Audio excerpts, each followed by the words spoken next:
ሰፊው ዓለማችን በቴክኖሎጂ በመታገዝ ወደ መንደርነት በተቀየረችበት በዚህ ዘመን በተለያዩ ከተሞችና የዓለም ክፍሎች የሚገኘው ህዝብም ልክ በአንድ መንደር አሊያም በአንድ አካባቢ እንደሚገኘው ሁሉ በእጅ ስልኮቻቸውና ሌሎች ቴክኖሎጂ ወለድ ነገሮችን በመጠቀም ግብይትን መፈጸም ከጀመረ ውሎ አድሯል።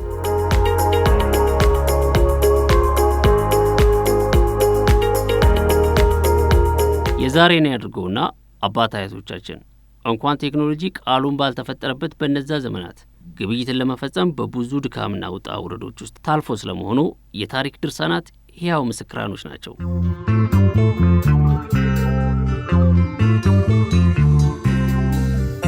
በሀገራችን የግብይት ስራ ጅማሮን የኋሊት ተጉዘን ከየት ተነስቶ የት ላይ ይገኛል የሚለውን በዛሬው የዘመነች ኢትዮጵያ ፕሮግራማችን በጋራ ብንመለከትስ?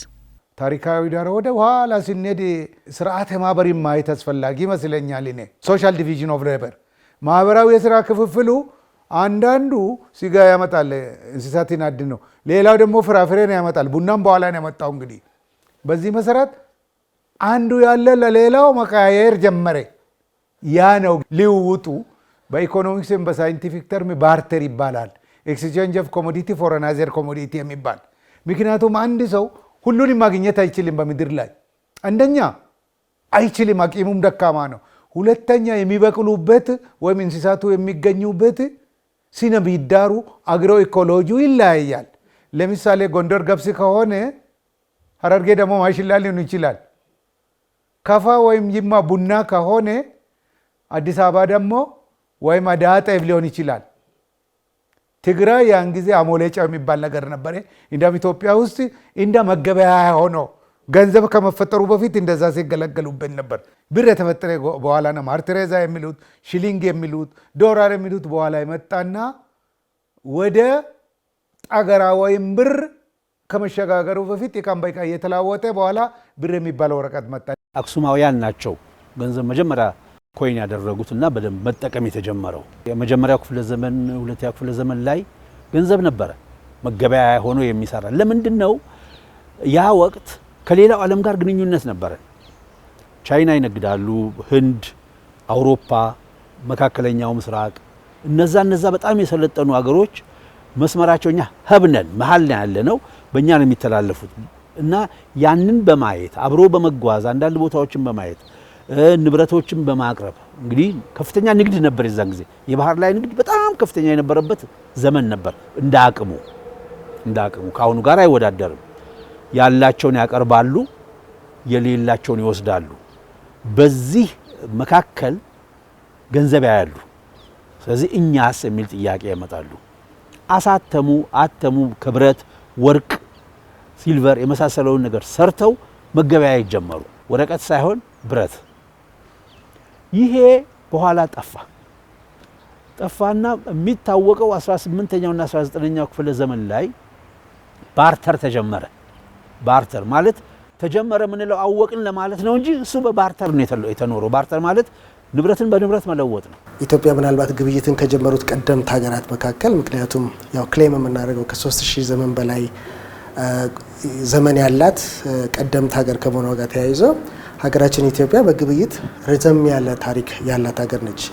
አንድን ዕቃ እንደ ቫልዩ ኦፍ መኒ ተቆጥሮ ለምሳሌ በፊት የምናውቀው ጨው ሊሆን ይችላል፣ ወርቅ ሊሆን ይችላል፣ ብር ሊሆን ይችላል። የተወሰነ አማውንት ኦፍ ያ ፓርቲኩላር ዕቃ ስንል እንግዲህ ነሰሰሪ ብረታ ብረቶች ብቻ ላይሆኑ ይችላሉ። ስለዚህ ዕቃው እንደ ቫልዩ ኦፍ ስታንዳርድ ተቀምጦ 1 ኪሎ ወይም ደግሞ 1 ወጨት የሆነ ዕቃ በሆነ ዕቃ ይቀየራል። ያ ቫልዩ ኦፍ ስታንዳርድ ነው ማለት ነው። ዕቃውን በከብት ዕቃውን በእህል የመቀየር ወደዛ አንድ ስታንዳርድ የማውጣት ሄዱ። ከዛ በኋላ እንግዲህ እያደገ መጣና አሞሌ ጨው መገበያያ ነበረ። ስለዚህ ጨው እንደ ገንዘብ አንድ ዕቃ ነው፣ እሱ ቁስ ነው። ያ ቁስ ሁሉንም ዕቃ ይገዛል፣ መገበያያ ይሆናል። ያከማቸዋለሁ እኔ ያከማችና ሌላ የምፈልገውን ዕቃ ያንን አሞሌ ጨው ቀይሬ ገዛበት ነበረ ማለት ነው። ይሄም ቫልዩ ኦፍ ስታንዳርድ ፐርሸቢሊቲው ዱሬቢሊቲው መሸከሙ መቀያየሩ እጅግ አዳጋች ስለነበረ ከዛ ደግሞ ወደ ፕሪሺየስ ሜታልስ ተገባ። የተለያዩ ኮይኖች በተለያየ መንገድ የተቀረጹ ስታንዳርድ የላቸውም፣ በቀጥቃጭ ተቀጥቅጦ የተዘጋጁ ናቸው። ግን አትሊስት ቫልዩስ ኦፍ ስታንዳርድ አላቸው። ስታንዳርድ ስላላቸው በነዛ ደግሞ ብረታ ብረቶች መገበያየት ጀመር። ሱቅ ስንሄድ እናውቀዋለን። 10 ሳንቲም ሰጥተን ዳቦ እንወስዳለን። 10 ብር ሰጥተን ዳቦ እንወስዳለን። ዳቦ ስትይ ዋጋውን እኔም እሱም እናውቃለን። እሱ ከኔ የሚፈልገው ገንዘብ አለ፣ እኔ ከሱ የምፈልገው ዕቃ አለ። ያኔ እኮ ገዢው ራሱ ሻጭ የሚፈልገውን ይዞ ነው የሚዞረው። አሞሌ ጨው እንደውም አቀለለ። አሞሌ ጨው ያቀለለው ምንድነው? ለምሳሌ ገብስ ለመግዛት ጤፍ ይዞ ከመሄድ አሞሌ ጨውን ይዞ ቢሄድ ገብስ ሻጩ ጤፍ አልፈልግም ቢል ጨዋታው ሊቆም ነው። አሞሌውን ግን ወስዶ በዛ አሞሌ ሌላ ነገር የሚፈልገውን ነገር መግዛት ይፈልጋል። ብዙ አሞሌ ጨው ያለው ሰው የፈለገውን መግዛት ይችላል ማለት ነው።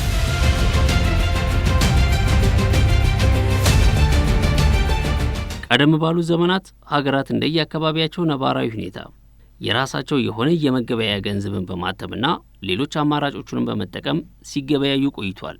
በኢትዮጵያ የግብይት ታሪክም ዕቃን በዕቃ በመለዋወጥ ግብይት እንደተጀመረ ታሪክ ይነግረናል። ባርተር ከባድ ነው። ባርተርን ትንሽ ያቀለለው አሞሌ ጨው ነው። አሞሌ ጨው እንደ ብር መስራት ጀመረ እና አሞሌ ጨው ይዞ ይሄዳል። በአሞሌ ጨው ተነጋግሮ የሚፈልገውን ነገር ይለውጣል። አሞሌ ጨው እንደ ብር መዞር ጀመረ ማለት ነው። ግን አንድ ገንዘብ አፍሪካ ውስጥ ገባ በዛ ዘመን። ማርትሬዛ የሚባል ብር፣ ብረቱ ብር ማለት ነው። ማቴሪያሉ ራሱ ከብር የተሰራ ነው። ማርትሬዛ ብር ማለት የኦስትሪያዋን ንግስት ማሪያ ቴሬሳ በሳቸው ስም የተቀረጸ ነው። አፍሪካ ውስጥና መካከለኛው ምስራቅ ገባ። ይሄ ሳንቲም ሲገባ፣ ይሄ ብር ሲገባ እኛም ሀገር ገባ እና ዶሚኔት አደረገው። አሁን በማርትሬዛ ብር መገበያየት ተጀመረ። የህንድ ሩጲ መገበያየት ተጀመረ። ለግብርም ለምንም እንደምንፈልገው ግን ገጠር አልገባም። መጣና አጼ ምኒልክ ልክ የውጫሌን ውል ሲዋዋሉ አካባቢ ጣሊያኖችን እንዲህ ነገር ለማድረግ የሚችሉበትን መንገድ ጠየቋቸው፣ ገንዘብ እንዲያትሙላቸው። ሌላውን ዓለም ስለሰሙ እንግዲህ ምኒልክም አንዱ ትልቁ ችሎታቸው ምንድነው? ከፈረንጆች ጋራ ቁጭ ብለው ዲስከስ ያደርጋሉ እና እናንተ ሀገር ምንድነው ያለው፣ እኔ ሀገር የሌለው፣ እናንተ ሀገር ያለውን ሁሉን ነገር ኢትዮጵያ ውስጥ ማምጣት ይፈልጋሉ። አድርገዋልም።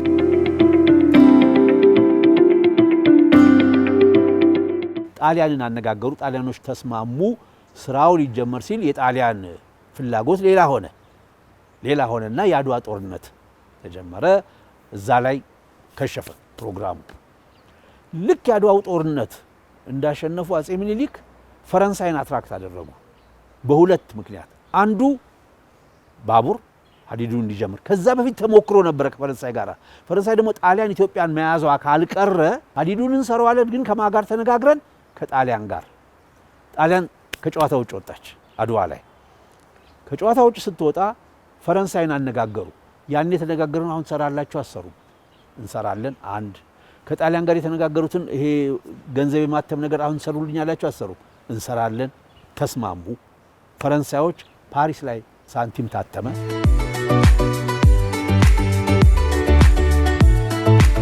ማሪያ ቴሬዛ የተባለው የመገበያያ ገንዘብ በነጋዴዎች አማካኝነት በጎረቤት ሀገራት አድርጎ ወደ ኢትዮጵያ በመግባቱ የሀገሪቱ ዋነኛ የመገበያያ ገንዘብ ሊሆን ችሏል። በወቅቱም በዓለም ላይ በስፋት ከሚታወቁ መገበያያ ሳንቲሞች መካከልም አንዱ ነበር። በሀገራችንም እንዲሁ ጣሊያን ውስጥ የነበረው ላመጣና እሱን ለአርበኞች ማባቢያ፣ ለባንዳ ክፍያ፣ የውጭ ክፍያ፣ እንደዚህ አንዳንድ ነገሮችን ለትራንሳክሽኑ በሙሉ ተጠቀመበት። ልክ ጣሊያን ሲወጣ የኢስት አፍሪካ ሽልንግ የሚባል መጣ።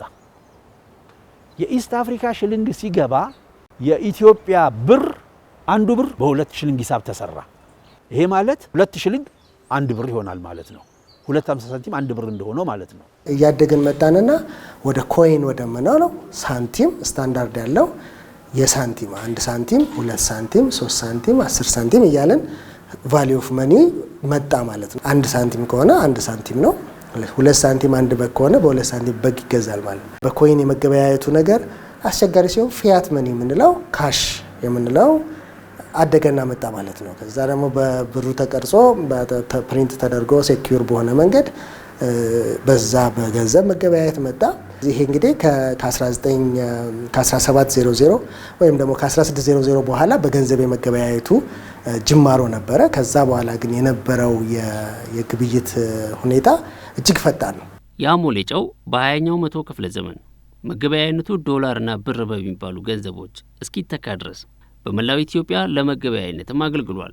የዕቃን በዕቃ እንዲሁም በአሞሌ ጨው የግብይት ስርዓቱ ዘመናቸውን መስሎ ሲከወኑ በቆየባቸውና የሀገራችን ሕዝብም የብር ኖቶቹን ተጠቅሞ ግብይትን ለመፈጸም የተወቃቸው ሁኔታ እምብዛም በነበረበት በነዛ ዘመናት ሀገር በቀል በሆነው የእቃን በእቃና የአሞሌ ጨውን በመጠቀም ከቦታ ቦታ በመንቀሳቀስ ረጃጅም ጉዞዎቹን በማድረግ ሲገበያዩ የነበሩት የሲራራ ነጋዴዎች የቀድሞው የግብይት ታሪካችን ሌላኛው መልክ ናቸው።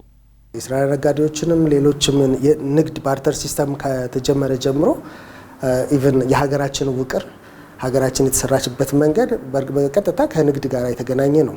የአንዳንድ አካባቢዎች የስም ስያሜን ሳይቀር ማለት ነውና ከዚህ በግመል ከባህር ማዶ ተሻግረው በመርከብ ባልነበረበት ዘመን በትናንሽ ጀልባዎች ሄደው ወደብ ድረስ ሄደው እዚሁም ሀገራችን ውስጥ ከሰሜን እስከ ምዕራብ ከደቡብ እስከ ምስራቅ ድረስ በግርን በግመል በአህያ በፈረስ የሚጓዙበት ነበረ። ይሄ እንግዲህ የሚያመለክተን የነዚህ ነጋዴዎች ሙቭመንት ኢቭን ሀገራዊ ውቅርን ከመስራት አንኳያ ራሱ የራሱ የሆነ አስተዋጽኦ ነበረው ማለት ነው።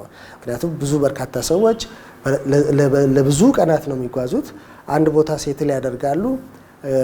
እዛ ሲነግዱ ይቆዩና ምናልባት ከዛ ኮሚኒቲ ጋር ይዋደዳሉ። ምናልባት ተመልሶ አለመሄድም ይኖራል። እዛው ጋራ ሴትል ያደርጋል፣ ያገባል፣ ይወልዳል። ከዛ በኋላ የሱን ካልቸር ከሌላው ካልቸር ጋራ ያዛምዳል፣ ሃይብሪድ ይፈጠራል ማለት ነው። ይሄ ሁሉ የዚህ ሁሉ ፋብሪካ ይመስለኛል የዚህ የንግዱ ሙቭመንት ከአንዱ ወድጋ ወደ ሌላው ጋር መሄዱ፣ የባህል መወራረሱ፣ የቋንቋ መወራረሱ፣ የትውልድ መሰባጠሩ፣ ኢንብሪዲንጉ መጥፋቱ ይሄ እንግዲህ ከንግድ ያገኘነው ትሩፋት ነው ማለት ነው። ሀገራችን በተለያዩ ዘመናት እንዲሁም ሀገሪቷን በመሩት መንግስታት የብር ኖት ለውጦች ለበርካታ ጊዜያት ተካሂዷል። እንደየዘመናቱም መገበያየነቱም ቀጥሏል። አንድ የኢትዮጵያ ብር ይልና 1 ኢትዮጵያ ዶላር ነው የሚለው የንጉሠ ነገስቱ ብር 1 ኢትዮጵያ ዶላር ያለው የኢትዮጵያ ዶላርና የዩኤስ ዶላር ሲመነዘር 2.07 ነበረ። በ2 ብር ከ07 ሳንቲም ነበረ እስከ ደርግ ዘመን።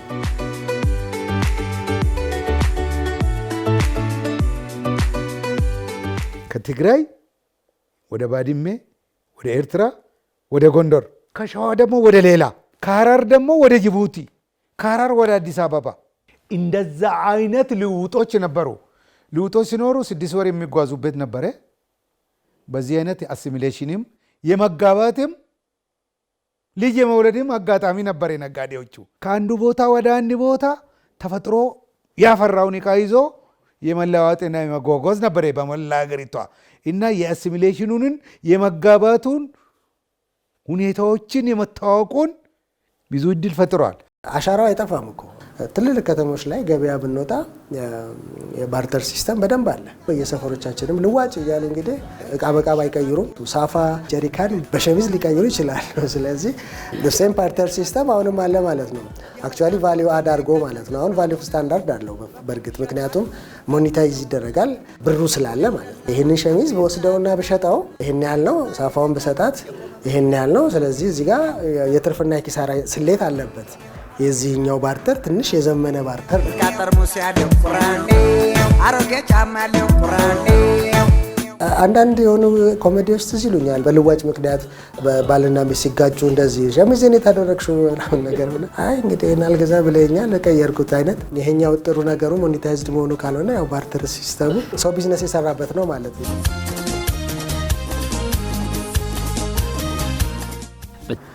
አንቀልባ ላይ እንደዚህ እንደ ጌጥ ይደረጋሉ በተለያዩ የሀገራችን ክፍሎችና ሴቶች እጃቸው ላይ እግራቸው ላይ ያደርጋሉ፣ አንገታቸው ላይ እናቶች ያደርጋሉ። የነበረው የባህል መገለጫ ነው የነበረው። ግን አሁን ላይ ምናልባት እንግዲህ ከዚህ በኋላ 2 ጠገራ ብር አንገት ላይ ማድረግ ብዙ 100 ሺዎች ሊሆን ይችላል። ማርትሬዛ ግን በአዋጅ አይደለም የቆመው፣ አልቆ ነው የቆመው። አለቀ በቃ የገባው ሳንቲም ተጨፍልቆ ጌጥ ሆነ። ሌላው ከስራ ውጭ ሆነ። የኢትዮጵያ ብር እየጨመረ መጣ። አልበማችን ውስጥ የጃንሆይ ብር ምናምን ነገር እናስቀምጣለን፣ ቤት ውስጥ በፎቶ ፍሬም እናስቀምጣለን። እነዚህ ደግሞ ሜታሎቹ ራሱ ፕሪሺየስ ሜታሎች ናቸው። ፕላስ ታሪካዊ ዳራቸው ቀላል አይደለም።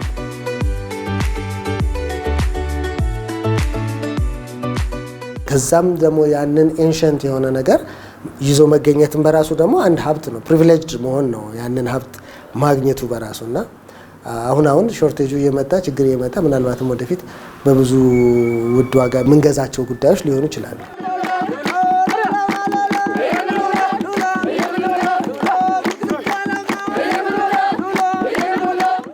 እንደ ቴዲ አፍሮ ሁሉ አብዱኪያርም አባት አያቶቻችን ለመገበያየነት ሲጠቀሙበት የነበረውን ጠገራን በሙዚቃው እንዲህ አስታውሶታል። እንኳን ከአባት ከአያት በሂደት የመጣ ጠዋት ያስቀመጡት መች ይገኛል ማታ። አሁን ጠገራ ብር የምንለው ከዛ በኋላ የመጣ ነው። ጠገራ ብሩ እንደ ቁስ ሳይሆን እንደ ሳንቲም እንደ መገበያያ ገንዘብ የሚያገለግል የራሱ የሆነ ቫልዩ ያለው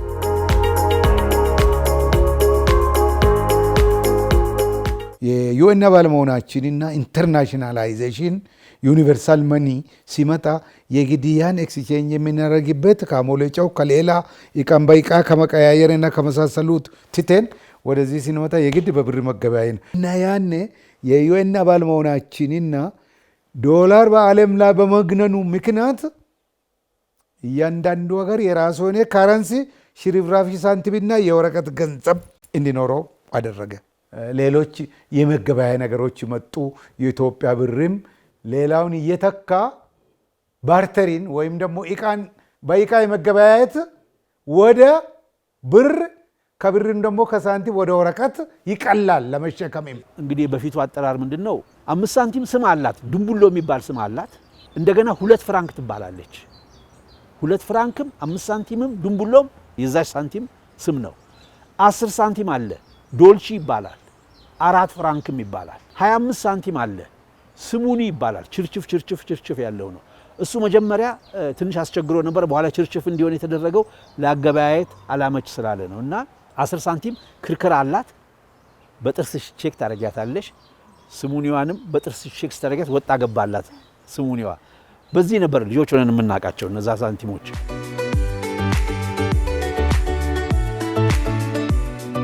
አሁን ያለንበት ይህ ዘመናዊ ዓለም ለግብይት የግድ የብር ኖቶቹን ይዞ የመንቀሳቀሱ አስፈላጊነት ያን ያህል ነው ያስባለ ነው።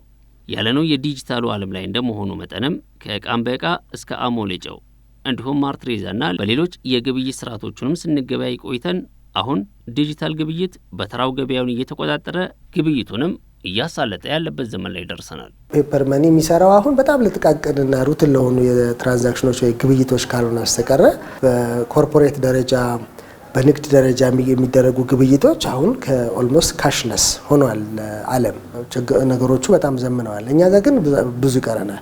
ከዚህ በኋላ ግን ኢቨን ትራንዛክሽን በሰዎች ላይ ፈጸም የሚችልበት እድል አለ። እንደው ከዛ በኋላ ለመገመት በጣም ያስቸግራል። የትሬድ ሲስተሙ እድገት እጅግ በጣም ፈጣን ነው። ኢተገማች ዓለም ነው ያለንበት። ዓለም ብር ብዬ ቆጥሬ ለአንተ መስጠትና እንትን ማድረጉ በጣም እየቀነሰ እሱ ብቻ አይደለም። ፊዚካል ፕሮዳክት ድሮ ጃፓን ሄደ አይቴ ሚስቱቢሺ መኪና ገዝቴ የሚመጣው ወይም ገዝቴ በመርከብ ብቻ ይቀራል። ፕራይስ ኩራንት ፕራይስ ሊስቱን ታያለ፣ ኳሊቲውን ታያለ። እዚህ ቁጭ ብለ በኤሌክትሮኒክስ በምን ቁጭ ብለ አይነቱን ብራንዱን የመቼ ዓመተ ምህረት እንደሆነ ካፓሲቲውን ቁጭ ታደርግና ኔጎሽት ማድረግ ነው። በኤሌክትሮኒክስ ትራንስፈር በስዊፍት እና በመሳሰሉ ገንዘቡን ትልካለ፣ ይቃው ይላካል።